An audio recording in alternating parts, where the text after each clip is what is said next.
Alright, so since we already discussed yung mga yung anatomy or basic anatomy and physiology of our hematologic system, let's now move with the hematologic disorder and vascular disorder. Ibig sabihin, yung mga problem with regards to our blood. Okay? So, our first problem or our first disease is what we call anemia. Ano nga ba yung anemia? So, I believe may idea na kayo dyan. Kasi, as far as I know, diba, sa 219, meron din kayong diniscuss dyan na different kinds of anemia that could affect the mother and then yung mga pediatric patients na meron ding anemia. Diba? Meron kasing specific type of anemia that nangyayari yan sa mga bata. So, generally, sabi natin, when we say anemia, it is a condition in which the hemoglobin concentration is lower than the normal. Ibig sabihin, mas mababa yung oxygen level or yung hemoglobin concentration dun sa blood cell ni patient. So, it reflects in the presence of fewer than the normal number of erythrocytes within the circulation. So, sa result, the amount of oxygen delivered to the body tissue is diminished. Diba? Kulang. Kasi nga, konti yung yung hemoglobin dun sa patient natin. Okay, so sabi natin, anemia is not specific disease but a sign of underlying disorder. Bakit kaya nagkakaroon ng anemia? What causes? Diba? Bakit kulang yung hemoglobin? Bakit bumababa yung RBC? Diba? So, it is by far the most common hematologic conditions na nakikita natin. Okay, so there are several kinds of anemia. So, a physiologic approach classifies anemia according to whether the deficiency is in erythrocyte is caused by what? Ano yung nagiging problem? Diba, iba-ibang klase po kasi ng anemia. Pwedeng, there's a defect in production of your erythrocytes. So, hyperproliferation, proliferative anemia. Or pwedeng nade-destruct, nasisira, sira yung hemoglobin, sira yung RBC ni patient. That's what we call hemolytic anemia. Or pwede, kaya nagkaka-anemia si patient, continuously nagbi-bleed si patient, nagkakaroon ng blood loss. Diba? So, kaya ayan pa yung mga pwedeng cause kung bakit nagkakaroon ng anemia yung isang tao. And if the patient has anemia, what will be the clinical manifestations? Ano yung makikita natin kay patient? Diba? Number 1, most rapidly an anemia develop, the more severe its symptoms. Ibig sabihin, kung mas mabilis. Diba? Pronounced symptoms of anemia include the following. Ano yung mga meron? Dyspnea. Bakit may dyspnea na naman? O, diba sabi nga natin, yung anemia, nagkakos, kulang or decrease yung hemoglobin. So, ibig sabihin, kulang. So, kaya nahihirapan niya yung huminga si patient. Di ba? Nagkakaroon ng chest pain, muscle pain, or cramping. Kasi, kulang yung nadi-deliver na oxygen na kailangan ng mga tissues ng katawan natin. Okay? Tachycardia. Bakit may tachycardia? Di ba? Magre-respond yung heart. Kasi nga, kailangan tumaas ma-deliver yung oxygen-rich blood na kailangan ng katawan. So, magtatake, bibilisan niya yung tibok niya. Okay? So, since patient have low hemoglobin, there will be weakness, fatigue, and general malaise. And even pallor of the skin. So, maputla yung pasyente. So, pati yung mucous membrane, so, pag tingnan mo yung oral mucosa niya, maputla. Pag tingnan mo yung conjunctiva, pag binaba mo ito yung part ng eyelid ni patient, makita mo maputla yan. Dapat kasi pinkish in color yan. So, pag bumababa yung hemoglobin, maputla yung pasyente natin. Okay? For some instances, patient may have jaundice if megaloblastic or hemolytic anemia. Ibig sabihin, the liver is affected. Which means the bilirubin is hindi pipilter nung nung ating liver. So ngayon, sumasama siya sa circulation. That's why naninilaw yung pasyente. Okay? There will be smooth red tongue. Ito naman, specifically ito kapag iron deficiency anemia. Or beefy red sore tongue pag megaloblastic anemia. A granular chelosis or ulceration on the corner of the mouth. Dito, nagkakaroon rin ng mga sugat-sugat dyan. Or, the patient may have brittle, ridge, concave nails, and pica. So, unusual craving for starch, dirt, or ice. Ba yung kung anong kinukutkot. Kadalasan yan, patient na merong iron deficiency anemia. So, ito po itsura ng kuko ng pasyente. O, check nyo yung mga kuko nyo. Baka meron nyaan. Wala naman. Healthy pa naman. Hindi naman manipis. O manipis ng kakukutkot. Okay? Sige. So, let's move with the specific kind of anemia. So, let's start with what we call aplastic anemia. This is a rare disease caused by decrease in or a damage to the marrow cells, damage to microenvironment within the marrow, and the replacement of the marrow with fat. So, ibig sabihin, yung bone marrow ang may problema. Kaya, ayaw mag-produce ng RBC. Diba? Sabi natin, the precise etiology is unknown. So, idiopathic na naman. But it's hypothesized that, ano daw, yung T cells mediate an inappropriate attack against the bone marrow. Yung T cells, nami-misinterpret niya, nakala niya si bone marrow ay foreign material or foreign body dun sa kanya. Kaya ngayon, nagkakaroon ng bone marrow aplasia.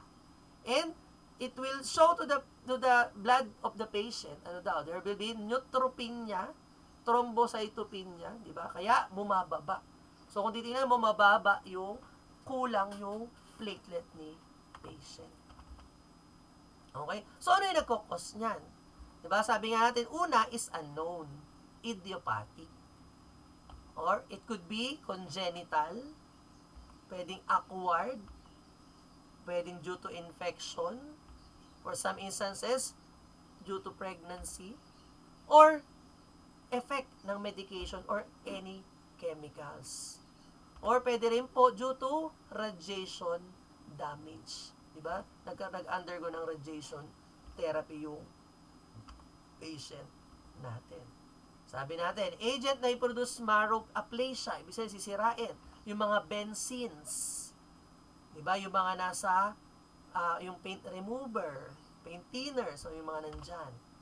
Diba? Ano pa, certain toxic materials, as yung mga inorganic arsenic, yung mga glycol, kaya importante chinecheck po natin yung mga ginagamit natin kasi baka mamaya mataas yung content ng mga ganyan, di ba?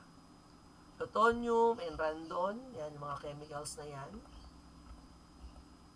Or infections and symptoms of anemia, di ba? May infection si patient, di ba? Sabi natin, ano makikita? Parang may infection. Ay, fatigue, pallor, dyspnea. That's the classic manifestation ng pasyente na merong anemia. Pwedeng may retinal hemorrhage. Naalala yung sa endocarditis, di ba? Doon sa may mata ni patient. Diba? Nagkakaroon dyan. Or, ano daw, may purpura or bruising, nagpapasa-pasa yung platelet, yung pasyente. Kasi, di ba sabi natin, ba't siya nagpapasa-pasa? Di ba apektado din yung affected system or organ is your bone marrow. Eh, di ba sabi natin, si bone marrow, siya yung nagpuproduce ng mga blood cells. So, kasama ba yung platelet doon? Yes. So, that's why mabilis magpasa-pasa yung patient. And, repeated throat infection with possible cervical lymphadenopathy. Lagi na lang may sore throat na mamaga yung lymph nodes ni patient. Kasi nga, di ba, affected halos lahat ng blood cells. So, ibig sabihin, yung production ng immunat, ng pang-response or panlaban dyan, mababa din. And other lymphadenopathies and splenomegaly sometimes occur. Even the spleen pwedeng mamaga or lumaki yung spleen ni patient. Okay, so what will be our assessment and diagnostic? Sabi, diagnosis is made by a bone marrow aspirate that show an extremely hypoplastic or even aplastic or very few to no cells dun sa marrow. So, pinalitan lang siya ng fat. So, puro taba lang yun nandun sa marrow ni patient. Okay, so anong management ngayon? So, anong gagawin natin? Sabi, those are younger than 60 years of age. Those who are otherwise healthy and who have a compatible donor, pwede pong gawin yung bone marrow transplant or peripheral blood stem cell transplant. O, siyempre, kailangan mas bata. Diba? Kailangan healthy. Kasi nga, diba there is a tendency kapag transplant, may organ rejection. Kaya very important na compatible yung donor. Okay? Sabi naman, in other, the disease can be managed with immunosuppressive therapy. Sabi, commonly using a combination of anti-myocyte globulin or ATG and cyclophosphorin or androgens. Di ba sabi natin, there is a hypothesis that the T cells is, attacking the bone marrow. Kaya isusuppress ngayon. Kaya immunosuppressive therapy yung ginagawa. Okay, supportive therapy plays a major role in management of aplastic anemia. Any offending agent is discontinued. Diba? The patient is supported with transfusion of PAC, RBC, and platelet kung kinakailangan. So, sasalina, diba? Walang bone marrow. Walang compatible. Tapos, nag-immunosuppressive therapy na, pero medyo mababa pa din. So, kailangan kasi ma-meet nung katawan yung requirement or yung kailangan ng katawan natin na RBC tsaka platelet. That's why, sinasalinan si patient para hindi mag-bleed, para tumaas yung hemoglobin level or the RBC on our patient. So, as a nurse, sabi natin, we need to assess patient carefully for sign of infection and bleeding. So, as the patient with aplastic anemia are vulnerable to problems related to erythrocyte, leukocytes, and platelets. So, erythrocyte, di ba yung RBC? Leukocyte, defense mechanism. Di ba? Madaling magkaroon infection. And platelet deficient, that's why madaling mag-bleed si patient. Okay, monitor side effects of therapy, particularly hypersensitivity reaction while administering yung ATG. Baka nagkakaroon ng reaction. Baka kakaroon ng allergic reaction si patient. Sabi, if patient require long-term cyclophosphorin therapy, monitor them for long-term effect, including the renal and liver dysfunction. Baka nasisira kasi yung kidney tsaka yung liver, di ba? Si liver, siya po din nagpipilter, no? Or sa drug metabolism, may kinalaman siya dyan. Di ba? Hypertension, there is pruritus or visual impairment, tremors, or skin cancer. So, yan po yung i-watch out. Okay, so carefully assess each new prescription for drug-to-drug interaction as metabolism ATG is altered by many other medication. So, ibig sabihin, you need to check yung mga other medications na tinitake ng patient. Baka nagkakaroon kasi ng reaction or interaction or effect dun sa ATG. Kaya it's very important yung drug study. Diba? Kaya po, tinecheck natin, diba? Ay, pag ba ininom tong gamot na to, hindi ba siya magkakaroon ng effect dun sa other medication? Kaya importante, nag-check po ng nursing drug handbook. And last, ensure the patient understand the importance of not abruptly stopping the immunosuppressive therapy. Tandaan, diba? Diniscuss ko na yan. Kapag naka-immunosuppressive therapy si patient, taper down. Unti-unting tinitaper down yung dosage until i-stop. Hindi bigla-bigla na lang itigil. Alright, is there any question with aplastic anemia? All good. Okay, let's now move with the next type of anemia, which is the iron deficiency anemia. O, so pangalan pa lang niya, alam mo na kung ano yung kulang. Sabi natin, this is typically results when the intake of dietary iron is inadequate for hemoglobin synthesis. Iron deficiency anemia is most common type of anemia in all ages and is the most common anemia sa buong mundo. Diba? Kulang ng iron dun sa blood. So, ano yung nagkukos? So, the most common cause of iron deficiency anemia in men and post-menopausal women is bleeding. Saan nanggaling yung bleeding? Mayroong ulcer dun sa bituka. There is gastritis. There is inflammation or inflammatory bowel disease or GI tumors. Ibig sabihin, sa gastrointestinal tract yung may problem. Diba? Kung nagbi-bleed siya dyan because of ulcer or inflammatory bowel disease, diba? Yung absorption of nutrients, merong problem. Or kung may GI tumor. So, the most common cause of iron deficiency anemia in premenopausal women are menorrhagia or yung excessive menstrual bleeding, di ba? Kung sobra kang sobra kang mag-mens, di ba? Kaya nga, di ba, nung tinuro ko sa inyo, yung pagdating sa, I don't know kung naturo sa inyo, di ba, yung obstetric history, di ba, sinecheck yan, halala yung, tatanungin yung, yung Midas, yung menarche, kung kailan unang niregla, di ba, Midas. Ano yung sunod? Interval, kung regular ba yung mens ni patient. D, duration, di ba? Gaano katagal nire-regla? 3 days, 2 days, 4 days, 5 days. Midas. A, amount, gaano kadami? Di ba? So, nakaka-10 ka bang napkin kada araw o diaper? And S for symptom. Meron bang symptoms na nararamdaman? Ano ba? May cramping? May headache? Ayan po. So, sabi nga, excessive menstrual bleeding could cause din sa mga babae na magkaroon ng iron deficiency anemia. And those who have pregnancy with inadequate iron supplement. Kasi nga, di ba, kailangan din niya supplyan ng iron yung baby. So, kaya bumababa or ng RBC. So, kaya dapat po nag-iron supplement pag buntis.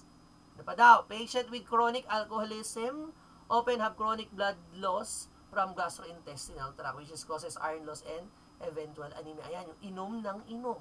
Di ba yung alcohol, pwede niyang magkaroon ng problem sa gastrointestinal tract. And pwede rin niyang masira yung liver ni patient. Di ba? Ano yung ginagawa ni liver? Di ba nag-store din ng iron? Wala na siyang na-store. Di ba? Kasi puro alak na lang yung na-store ng liver. Okay, other causes include iron malabsorption as seen after gastrectomy or with celiac disease. Ibig sabihin, there is a problem with absorption. Hindi na-absorb nung katawan ni patient. So, what will be the manifestation? So, symptoms of anemia, fatigue, di ba, pallor, meron po yan. Yung clinic, yung classic sign, classic symptoms na may anemia. Additional symptoms is more severe or prolonged cases. There is smooth, sore tongue si patient. Ayan, brittle and rigid nails, agranulosis or ulceration dun sa bibig. So, sabi ko nga, ganyan yung kuko ni patient. So, ayan, nagkakaroon ng sugat-sugat. Sabihin, ay, ano lang yan? Agihap. Ano yun? Yung sa wind, ano yun? Wind, kineme, ano tawag doon? Windburn. Windburn, hindi na nawala. So, possible, baka merong iron deficiency anemia. Okay? Assessment and diagnostic method, bone marrow aspiration. To check the function of the bone marrow. So, laboratory values, including the serum ferritin, para makita yung level ng iron na ini-store ng katawan natin. Okay? Blood cell counts, CBC. Hemoglobin, hematocrit, RBC, MCB. So, serum iron, pwede din po total iron binding kasi ipapacheck yan kay patient. Okay, so what will be now the management? If your patient have iron deficiency anemia. Sabi, una, we need to search the cause. Diba? Kung GI cancer or uterine fibrosis or GI, yun muna yung kailangan na gamutin. Diba? So, that's why it's better then or kailangan din i-test din yung stool ni patient if there is a presence of occult blood. Para masabi natin na merong bleeding sa gastrointestinal tract si patient. And for people ages 50 years old and above, should have a periodic colonoscopy or endoscopy or x-ray examination of the GI tract to detect yung mga ulceration, may gastritis or may polyps or may cancer. So, nasa standard po yung pagdating sa cancer. Diba? Dapat daw, periodic, ibig sabihin, every 5 years, or sometimes pag mas matanda na, every year, nagpapa-EGD para makita kung meron bang mga problem doon sa gastrointestinal tract ni patient. Okay? So, since kulang si iron, so, pwede pong bigyan ng iron preparation si patient. Pwedeng mag-administer ng iron. So, iron can be given orally, intramuscularly, or IV. Okay? Sabi dito, have patient continue iron preparation for 6 to 12 months. Okay? O, tandaan nga lang pala, nakalimutan sabihin, pagdating sa iron, pag oral preparation, use straw pag ipapainom kay patient. Bakit? Si iron could stain dun sa teeth ng patient. Kaya nag-i-straw para hindi dumikit dun sa ngipin niya. Okay? Sige. So, nursing management, ayan. Administer IM or IV iron in some cases when oral iron is not absorbed. Kasi kung baka mamaya, absorption yung problem. So, IV or IM gagawin sa kanya. Or, kailangan ng large amount of iron. So, administer a small test dose before IM injection to avoid the risk of anaphylaxis. Baka may allergic reaction. Diba? Greater with IM than IV injections. Kaya, kumbaga, parang itetest muna kung magkakaroon ng allergic response. Ayan. So, ano daw? Advise patient to take iron supplements an hour before meal. So, bakit? Mas maganda kasi yung absorption kapag wala pang laman. Pero, kung nagkaroon ng gastric distress, pwedeng with meal i-take or after na mag-subside na yung symptoms, before meal ulit. Pero kung kasi nagkaroon ng reaction, okay, sabay na lang mo sa or pagkain yung pag-inom ng iron. Pero mas maganda kasi yan, yung absorption makukuha natin kapag before meal. Okay? So, inform patient that iron salt changes your stool. O, kasi baka mamaya maparaning yung pasyente. O, pag po nag-iron supplement po, pwede pong mag-green or dark green or black po yung pupo nyo. Wag po magpapanik. Eh, nangitim, sabi, ay, dinudugo na naman yata. May bleeding na naman, kaya nagiging itim yung pupo. Ayan. So, ayan. So, advise patient, ayan pala, sinabi ko na pala. Advise patient to take liquid form of iron through a straw and to rinse the mouth with water and to practice oral hygiene after taking medication. Kasi nga po, nag-i-stain yan sa ngipin. So, teach preventive education because iron deficiency anemia is common in menstruating and pregnant women. So, kaya kung magwala kasi mag-mens, ayan, pwede magpa-check up, baka kailangan kayong i-prescribe ng iron supplement. So, educate patient regarding food high in iron. So, ano ba yung mga pagkain daw na mataas sa iron? Ayan, mga organ. O organ meat po, organ na kinakain. Yung niluluto, baka ibang organ po yung nasa isip ninyo. Okay, so other meats, di ba, yung mga karne, beans, leafy green vegetables, raisin, molasses, ayan, mataas po yan sa iron. So, ito po yung mangyayari sa ngipin ng pasyente kung hindi siya mag-straw, di ba? So, siya nagiging bakal yung ngipin. Sabi mo, hindi design yan, di ba? Tinalo mo pa yung naka-braces, buong ngipin na yung naging bakal. Okay, so instruct patient to avoid taking antacids or dietary products with iron. Bakit? Di ba yung antacid, yan? It reduces the production of acid in your body and do sa stomach and i-cover up niya yung lining ng stomach, especially yung mga dairy products. Eh kung mako-cover yan, di ba? Hindi ngayon ma-absorb ng katawan yung iron. Di ba? O para lang din yan sa mga nanginginom. Di nyo napansin bakit ang mga pulutan puro mga fatty and oily foods? Diba? Sisig, crispy pata. Yan. Para po matagal malasing. Kasi yung oil or the fat, it cover the lining of your stomach. So, kaya tumatagal yung absorption. Diba? Kaya hindi ka malalasing. So, same goes with your iron. So, kailangan, kaya nga diba, nire-recommend na before meal para ma-absorb siya agad.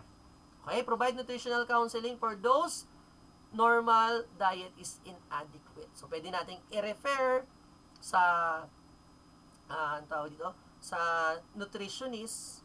Ayan. Pero kung master mo naman yung nutrition and diet therapy, pwedeng ikaw din naman as a nurse. Ayan, sabi ko nga, kapag wala sila, tayo ang magpa-function. And encourage patient to continue iron therapy for total of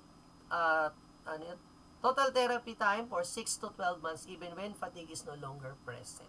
Para ma-achieve niya yung talagang optimal effect no mismo supplement or the therapy itself. Alright, may question with iron deficiency anemia. Gets? Gets. Okay, next type of anemia, megaloblastic anemia. So, it could be deficiency in your vitamin B12 and your folic acid. So, vitamin B12 and folic acid deficiency, also known as megaloblastic anemia. So, in anemias caused by deficiencies of B12 folic acid, identical bone marrow and peripheral blood changes occur because both vitamins are essential for normal DNA synthesis natin. So, ano makikita daw kay patient na merong megaloblastic anemia? Symptoms of folic acid and vitamin B12 deficiencies are similar and two anemias may coexist. So, pwedeng sabay na meron. Pakaswerte mo naman, di ba? Combo. So, symptoms are progressive although the course of illness may be marked by spontaneous partial remission and exacerbation. So, ano meron? Gradual development of anemia. Yung signs na yan. Weakness, lightlessness, or fatigue. Okay, possible development naman sa kanya. So, kung kanina, red sore tongue. Ngayon naman, smooth, sore, beefy, red tongue. Tapos, may mild diarrhea. That's for pernicious anemia. Okay, mild jaundice. Vitiligo, nagkakaroon ng mga white spots si patient or premature graying. Okay, confusion may occur more often in paresthesia in the extremities and difficult keeping balance or loss of position sense. So, nagkakaroon ng pamamanhid, kaya nagkakaroon din sila ng problem sa balance. Diba? Kaya baka mabuwalwal yung patient. So, kaya di ba may lightlessness sila. So, lack of neurologic manifestation with folic acid deficiency alone. Pag mag-isa lang, hindi masyado sa neuro. Pero pag both, yan, mas mataas. So, without treatment, patients die. So, usually, result to heart failure secondary to anemia. So, nakakamatay din po siya. So, assessment, so, Schilling test. Yung Schilling pagiginawin? No, hindi. So, meron pong decision test para ma-check yung folate and vitamin B12 ni patient. So, CBC, yan. Hemoglobin R as low as 4 to 5. WBC is 2 to 3,000. Platelet is less than 5,000. Very high, MCBN exceeding 10. So, sabihin mo, sobrang baba. Okay, serum levels of folate and vitamin B12. So, siyempre, kailangan natin ma-check. Baka yun talaga yung bumababa. So, medical management for folic acid deficiency. So, increase intake in folic acid in patient's diet and administer 1 mg of folic acid daily. Okay, so kung merong ding malabsorption sa kanya, pwedeng IM injection. Okay, prescribe additional supplement as necessary because the amount in multivitamins may be inadequate to fully replace yung deficiency sa katawan natin. So, kaya nagpapa-check up. Okay, prescribe folic acid for patient with alcoholism as long as they continue to consume alcohol. Ayan, ayaw pa awat. Sige, mag-vitamins ka na lang. Diba? Mag-supplement ka. Okay, for vitamin B12 naman, deficiency, provide vitamin B12 replacement. Okay, di ba sabi natin, paano kung vegetarian yung patient? Vegetarian can be Vegetarians can prevent or treat the patient with oral supplements of vitamins or fortified soy milk. So when deficiency is due to more common defect in absorption or absence of intrinsic factor, so IM injection ulit. So every month magpapa-inject si patient. So tandaan lang, if there is problem with absorption, siyempre hindi magiging effective yung mga oral replacement. So kaya ina-IM natin. Okay, small amount of an oral dose of vitamin B12 can be absorbed by passive diffusion, even in the absence of intrinsic factor. But large doses, mga 2 mg per day required if vitamin B12 to be replaced orally. So, ayan. So, hanggang 2 mg. So, to prevent recurrence of pernicious anemia, B12 therapy must be continued for life. Para hindi na bumalik. So, mag-maintenance. Magagawin na siyang maintenance. Okay, nursing management. Assess patient for risk of megaloblastic anemia for clinical manifestation. So, inspect the skin, the sclera, the mucous membrane, kung nag-jaundice. Note if there is vitiligo or may mga premature graying si patient. Okay, perform careful neurologic assessment. Kasi diba sabi nga natin, pwedeng may neurologic problem. So, take nyo yung gait and stability ng paglakad tsaka pagtayo ni patient. Diba? So, test position, vibration sense, so may mararamdaman. May pakiramdam ba? Kasi diba sabi natin, there is paresthesia sa patient. So, assess yung need ng patient for assistive device. Diba? Yung cane, walker, hindi naman siguro crutches. Diba? Panlumpo na yan. And need to support guidance in managing activities of daily and home environment. Ayan. So, I think kasama din po sa RETDEM muna tayo sa skills lab, yung cane walker and crutches. Ayan. So, para alam natin kung paano ituturo. Okay, ensure safety when position sense, coordination, and gait are affected. So, ibig sabihin, ipapamiliarize natin si patient. Diba? Kaya nga, diba, yung meron siyang problem sa gait, so kaya merong assistive device. Diba? Tulong pang balance.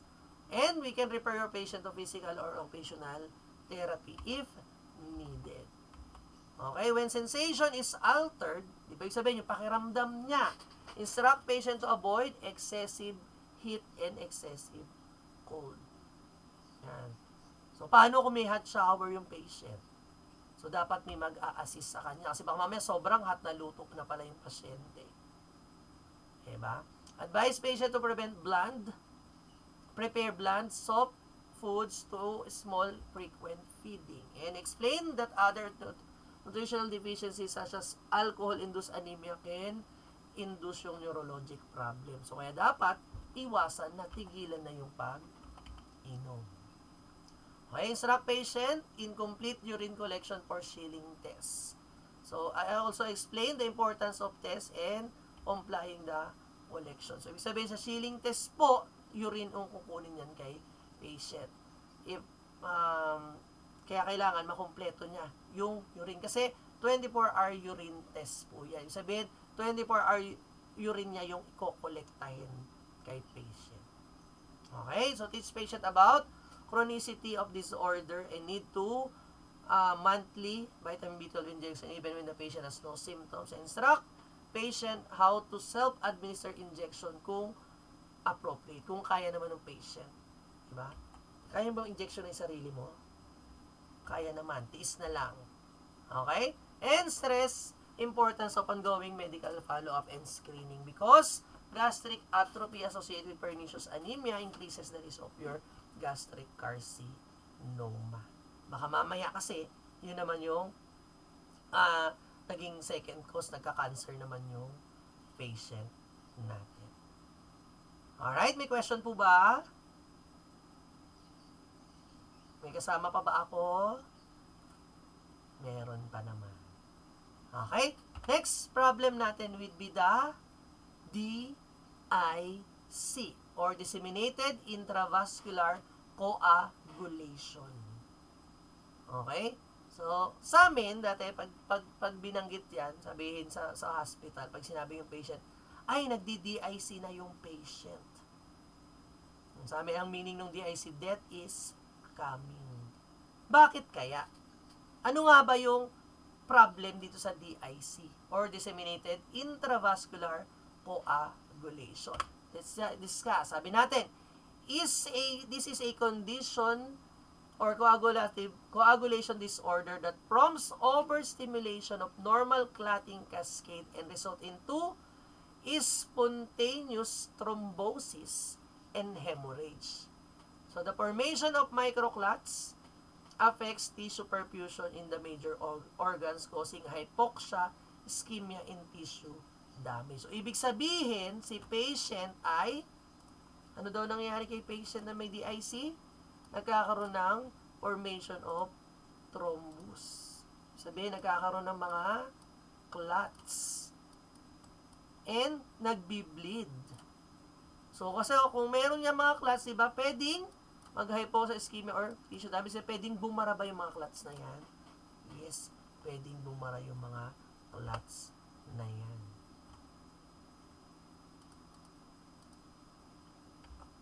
Okay, coagulation occurs in two different pathway.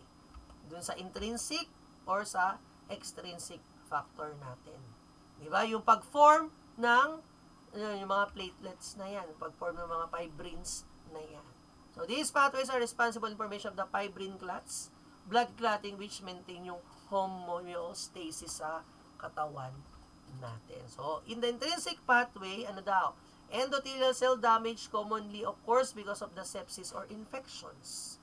Pag naman extrinsic pathway, it is initiated by tissue injury such as malignancy, trauma, or obstetric complication. The DIC may present as acute or chronic conditions. So, kadalasan, yan, pwede rin pong mag-cause ng DIC. Ayan daw, sepsis or infection. So, it will affect your intrinsic pathway. While extrinsic, yan, mga trauma, merong malignancy or cancer, or pwedeng obstetrical condition or complication dun sa pagbubuntis ni patient.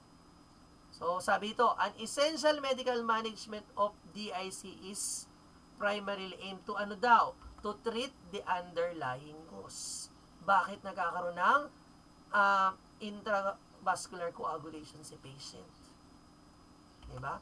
Manage the complications for both primary and secondary cause and supporting the organ function. Kasi nga, di ba, sabi natin, pwede mag-hypoxia, pwede masira yung organ. And stop abnormal coagulation and controlling the bleeding. So, morbidity and mortality depends on the underlying cause and severity of the coagulopathy. Sige, para mas maintindihan. Ano ba yung signs and symptoms na meron daw excessive clotting si patient?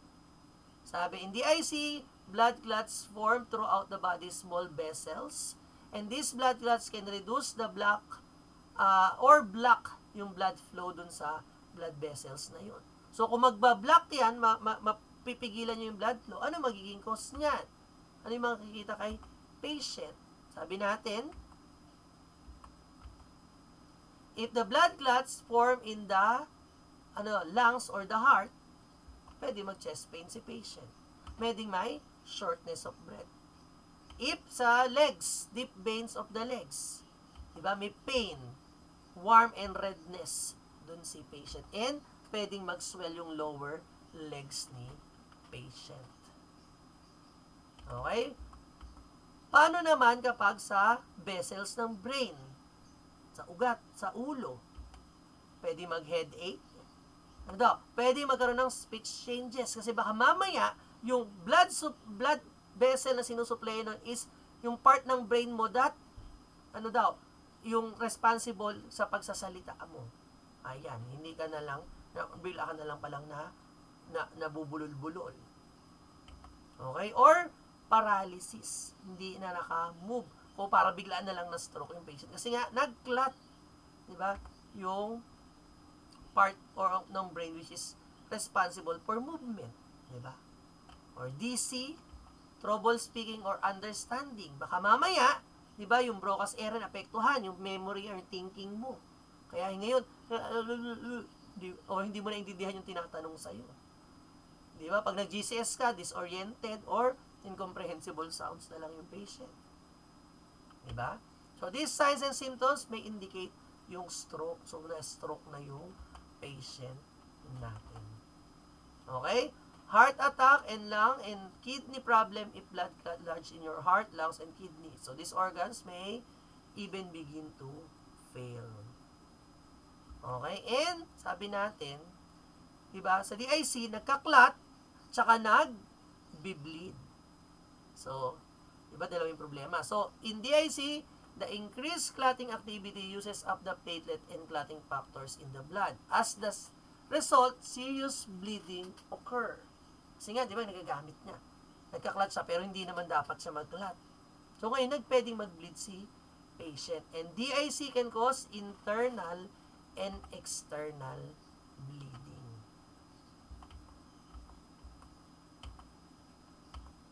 So, internal bleeding, para masabi, internal bleeding can occur in body's organs such as the kidney, the intestine, and the brain.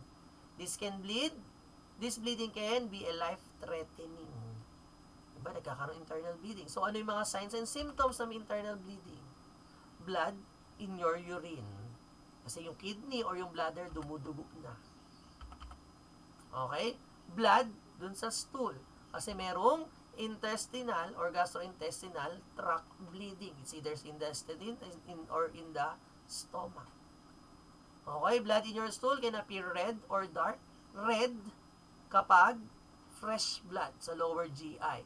Dark, tarry stool kapag upper GI. Okay? Pero tandaan daw, taking iron supplement also can darken or dark tarry stool ninyo. Kaya check mabuti. Baka mapraning. Okay? Headache, double vision, seizure, and other symptoms of bleeding sa brain. Pag sa brain nyo, nagbi-bleed dyan. Paano naman pag external bleeding? Sa labas, or underneath or from the skin such as site of cuts or intravenous needle. So, nag-IV, ayaw stop yung bleeding. Okay, external bleeding also can occur from mucosa sa bibig ni patient. Ang mucosa is the tissue that lines some organs and body cavities such as your nose, your mouth. External bleeding can cause yung purpura. Diba? So, yung purple, brown, red bruises. Nagpapasa-pasa yung pasyente. Diba? Bruising may happen easily and open, and petechiae with small red and purple. So, pwede rin petechia. Nagkakaroon ng mga small red dots si patient. So, sign po ng external bleeding. And external bleeding can occur underneath the skin, such as, Okay, external bleeding can occur from the mouth. Ayan, ba't ba umulit? Ayan, purpura. So, ito po yung itsura niya. Diba? Pag nagaganyan-ganyan yung patient natin. Diba? Baka may ganyan kayo. Check mo buti. Okay? Parang petechia, ayan po itsura ng petechiae. Petechia or petechiae. Ayan, depende kayo. So, ayan, petechiae. Depende kung anong trip nyo. Okay? So, nakita na. So, the problem, di ba kaya sabi tawag namin dyan is, death is coming. Kasi, ang gulo. Di ba? Nagka-clot, pero nagbi-bleed. Eh, di ba nabi natin, yung clotting is siya yung nagpe-prevent para mag-bleed. Pero sa kanya, nagka-clot siya, nagbi-bleed naman yung patient. Di ba? So, what will be our assessment and diagnostic findings? So, clinically, the diagnosis of DIC is established by drop in the platelet. Okay? Increase in proton beam time and activated partial thromboplastin time. So, mataas siya. Ibig sabihin, nag-degranulate yung mga fibrins na yan. Okay? Measurement of one or more clotting factors and inhibitors. So, antithrombin. So, titingnan yan kay patient. So, the International Society of Thrombosis and Homeostasis has developed a highly sensitive and specific scoring system using the platelet count, the fibrin degranulation paradox, PT, and fibrinogen level to diagnose DIC. So, this system is also useful in predicting the severity of the disease and subsequent mortality of the patient. So, ano po yan? So, meron po silang ginawa na scoring para mas madali. So, this one is, yan. So, ito po. Scoring system for overt disseminated intravascular coagulation. So, ano i-check dyan? So, sasagutan lang siya. Sabi dito, risk assessment. Does the patient have an underlying known disorder associated with DIC? O pag sinabi mong yes, proceed. O, number 2, order global coagulation test. Platelet, proton beat time, fibrinogen, fibrinogen. So, i-check yan ngayon sa kanya. Then, i-scorean si patient. If yung platelet ni patient is less than 50, the score is 2.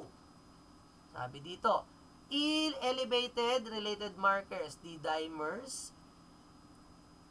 fibrin degeneration products, increase, moderate increase, or strong increase. So, halimbawa, moderately increase. So, 2 ulit. Prothrombin time, less than 3 seconds, greater than 3 seconds but less than 6, or greater than 6 seconds. O, 6 seconds. Tagal nun. Fibrin level, less than 1.0, less than, greater than 1.0 or less than 1.0 or 1. So, score natin. Then, calculate the score. So, 2, 4, 6, 7 yung score niya. So, sabi, if greater than 5, compatible for overt DIC. So, kailangan iscorean siya everyday. Check siya lagi. If naman less than 5, pwedeng 1 to 2 days ulitin kung magpo-progress si patient. Okay? Ito naman is for non-overted. So, ito din, check din siya. So, ito naman. Sabi, at risk daw ba? Disorder ng risk. So, 2. Meron siya at risk. Platelet ulit. Ilan daw yung platelet? Less than or greater than 100. So, halimbawa, less than. So, may 1. Proton beam. I-scorean mo siya ulit. So, ganun lang din. I-score ka. And then, i-add mo lang ulit siya. Okay? So, para din yung kanina. So, mas madami lang yung ginagawa sa kanya. Okay, na-gets po? Although hindi naman tayo yan. Para alam lang naman din natin. Okay, so what will be now the management? Anong gagawin natin kay patient na hindi natin malaman kung pahihintuin ba yung bleed o tatanggalin yung clot? Okay, so the most important management issue is treating the underlying cause ng DIC. Second goal is to correct the secondary effect to the tissue schema and improving yung oxygenation ni patient. So, how will we improve? Replacing fluids, correcting electrolyte imbalance, and administer vasopressors medications. Ayan, sabi natin, if serious hemorrhage occurs, the depleted coagulation factor and platelet may be replaced by cryoprecipitate to replace yung fibrinogen. So, sasalinan siya. Ano yung sasalin kay patient?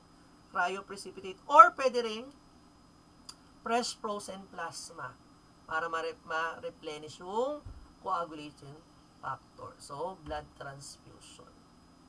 Sabi natin, nagko-coagulate. Nagbubuo yung nagka-clot. So, heparin transfusion. Pero, di ba sabi natin, nagbi-bleed si patient. Kaya, watch out kung nagkakaroon ng internal or external bleeding si patient.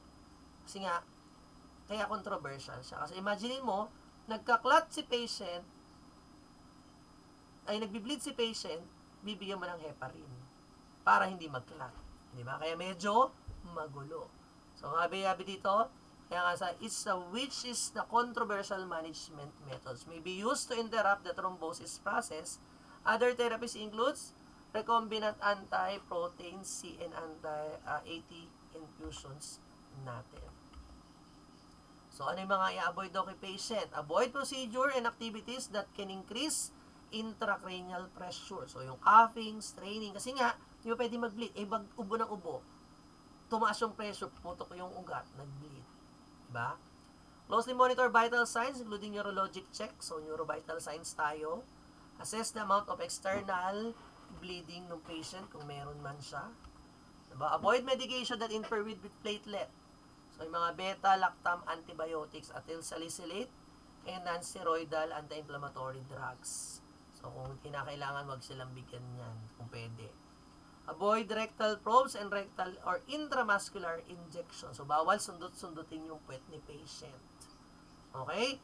As much as possible, bawal din mag-IM injection. Pero kung hindi maiiwasan, kailangan mag-inject intramuscularly, So, pagkatapos ng injection, you should apply direct pressure dun sa injection site for about 5 minutes para hindi mag-bleed si patient.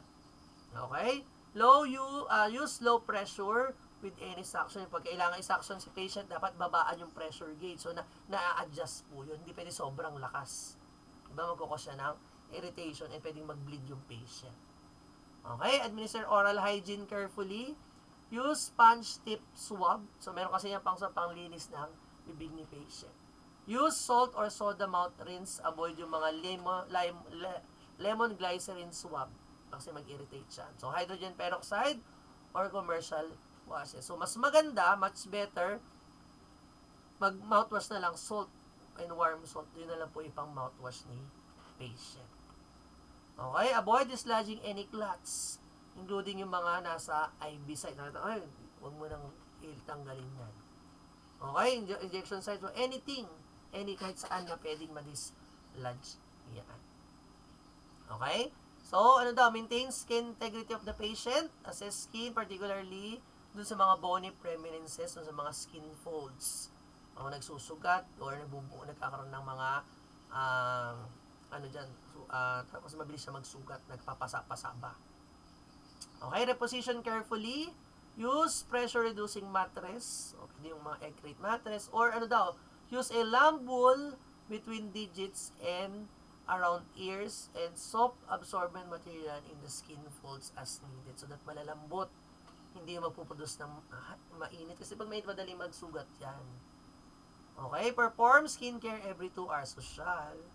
Diba? Every 2 hours.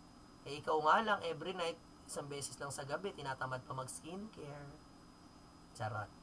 Okay, so administer oral hygiene carefully. So, use prolonged pressure, 5 minutes minimum after essential injection. Sabi ko nga, kanina.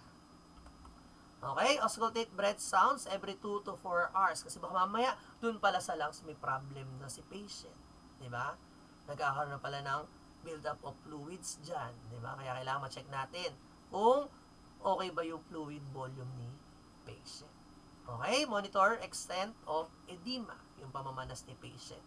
Monitor volume of IV medication and blood products. So, decrease volume of IV medication if possible. So, computed lang po yung IV or the fluids that is given to patient intravenously. Okay? So, administer diuretic if prescribed by the doctor.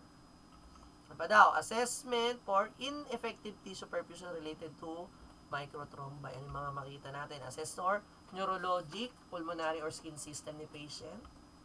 Monitor response to heparin. So, kung check yung fibrin level, kung nagbi-bleed ba yung patient. Okay? Assess extent of bleeding. And stop epsilon aminocarporic acid if symptoms of thrombosis or kung nagbubuo-buo na yung mga iyan. Next, reduce anxiety and fear of the patient. So, identify previous coping mechanism. If possible, encourage patient to use them as appropriate. So, paano ba siya mapaparelax yung pasyente? Okay, explain all the procedure and rationale in terms that the patient and family can understand. Laging layman's terms. So, yan po yung trabaho natin na kailangan explain kay patient. Yan sa relative. Assist family in supporting the patient. So, teach them. Ano po ba yung kailangan yung gawin para dun sa patient ninyo. And, sabi natin, use services for behavioral medicine and clergy if desired. Alam mo, kailangan i-refer sa psychologic treatment. So, pwede po yun. Kung talagang kailangan nilang psychological support. Ganun po yung gagawin natin. Okay, may question po ba? Is there any clarification or concern? Alright, so sige. Thank you.